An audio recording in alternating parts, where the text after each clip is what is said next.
Bonjour et bienvenue dans cette nouvelle vidéo dans laquelle je vais vous parler de l'affaire Jean Portmanov alias JP, de son vrai nom Raphaël Graven. Ce streamer est décédé lundi 18 août dernier après plusieurs mois de violences diffusées en direct sur la plateforme Kick. Cette affaire pose la question de la responsabilité pénale des personnes qui sont intervenues ou non dans ce stream. Qui est responsable de ces violences et de leur diffusion? Les deux influenceurs auteurs présumés des maltraitances sur JP, la plateforme Kick, ceux qui ont financé le live, l'Arcom qui n'a pas réagi assez vite? C'est la question que je vous propose d'aborder dans cette vidéo.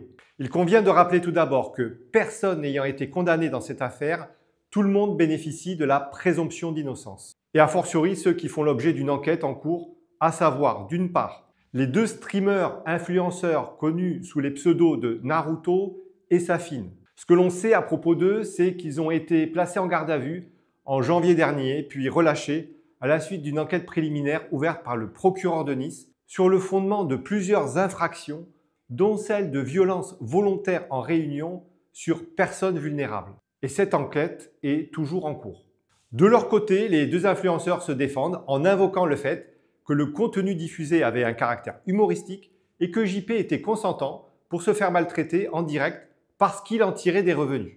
Et il est vrai qu'entendu par la police le 8 janvier dernier, JP avait évoqué des mises en scène consenties afin de faire le buzz pour gagner de l'argent. Il a déclaré gagner environ 6 000 € par mois grâce à ces vidéos.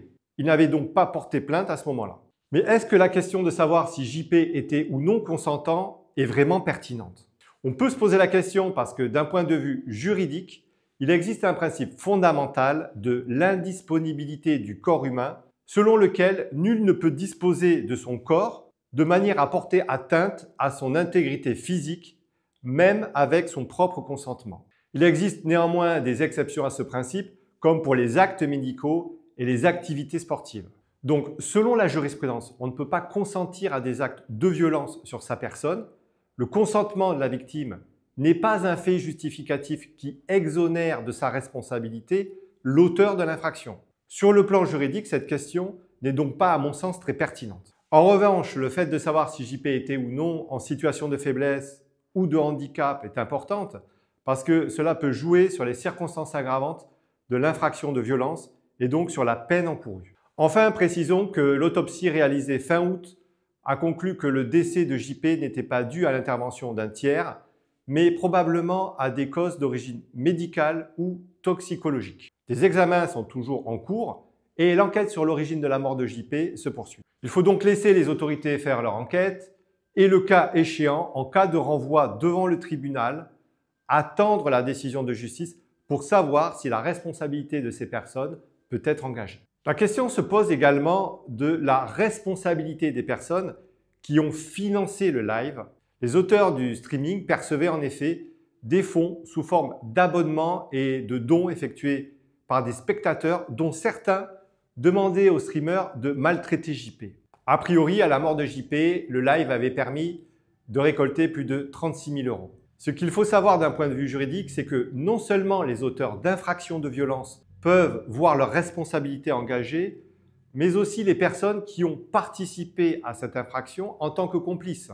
Et le fait de donner des instructions en vue de commettre une infraction ou de la financer peut engager sa responsabilité en tant que complice. Donc nous verrons bien là aussi si la responsabilité de certains spectateurs sera ou non engagée. La question se pose aussi dans cette affaire de savoir si la responsabilité de la plateforme Kick peut être engagée. Certains reprochent à cette plateforme sa connaissance des contenus diffusés et même leur promotion et son inaction. Ce qu'il faut savoir, c'est que cette plateforme est également dans le collimateur de la justice. À la suite de la mort de JP, le parquet de Paris a en effet ouvert une enquête préliminaire du chef de fourniture en bande organisée de plateformes en ligne illicites sur le fondement de l'article 323-3-2 du Code pénal. Cette infraction permet de condamner les plateformes qui ne respectent pas certaines obligations du règlement DSA, comme celle d'informer les autorités compétentes de la commission d'infractions pénales présentant une menace pour la vie ou la sécurité d'une personne. Mais pour que cette infraction soit constituée, encore faut-il apporter la preuve de la connaissance par le fournisseur de la plateforme de transactions manifestement illicites commises par son intermédiaire. Il ne suffit donc pas que la plateforme n'ait pas respecté ses obligations du règlement DSA pour que sa responsabilité soit engagée sur le fondement de cet article. Il faut aussi apporter la preuve que le fournisseur savait que sa plateforme servait d'intermédiaire pour des transactions illicites. De son côté, la plateforme se défend en invoquant notamment le fait qu'elle avait banni pendant une semaine le compte des 2 streamers à la suite du signalement de Mediapart en 2024. Depuis la mort de JP, elle a banni à nouveau les comptes des 2 streamers. Elle a supprimé la chaîne de JP à la demande de l'Arcom et elle coopère par conséquent avec elle. La plateforme ajoute qu'elle ne collabore plus avec l'agence qui gérait son contenu en France et qu'elle va effectuer une révision complète de son contenu en français. Nous verrons bien si, dans le cadre de cette affaire, ces éléments suffiront à écarter sa responsabilité. En attendant, elle bénéficie de la présomption d'innocence tant qu'elle n'est pas définitivement condamnée. La question se pose enfin de la responsabilité de l'Arcom. L'Arcom a en effet été alertée des violences sur JP par Mediapart dès le mois de décembre 2024 et par la Ligue des droits de l'homme en février 2025. Certains reprochent ainsi à l'Arcom de n'avoir rien fait, d'autant que de son côté, l'ANJ, l'autorité nationale des jeux, a réussi dès le mois d'avril 2025 à bloquer en France des streams de jeux illégaux sur Kik après simple mise en demeure. De son côté, l'Arcom se défend en invoquant le fait qu'elle n'est pas restée inactive. Dès le signalement de Mediapart en décembre 2024, elle a cherché à identifier les responsables de la plateforme qui est domiciliée en Australie. L'Arcom invoque aussi le fait qu'une enquête judiciaire était en cours et qu'elle n'avait donc pas à saisir les autorités judiciaires puisqu'elles étaient déjà saisies. Elle précise enfin qu'elle n'a tout simplement pas le pouvoir, à l'instar de l'autorité des jeux, d'ordonner de bloquer un contenu.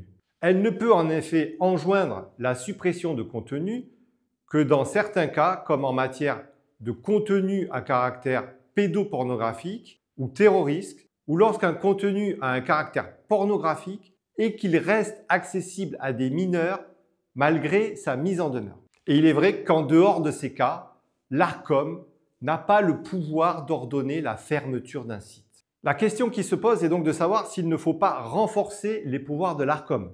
Mais on sait de l'autre côté qu'il faut faire attention au risque de censure et de ne pas aggraver notre déficit qui est déjà colossal. Nous voyons donc que cette affaire est particulièrement complexe et qu'il va falloir par conséquent patienter avant de savoir qui est responsable. Voilà, j'espère que cette vidéo vous a plu. Si c'est le cas, merci de vous abonner, de l'aimer, de la partager. Merci pour votre écoute et à bientôt pour de nouvelles vidéos.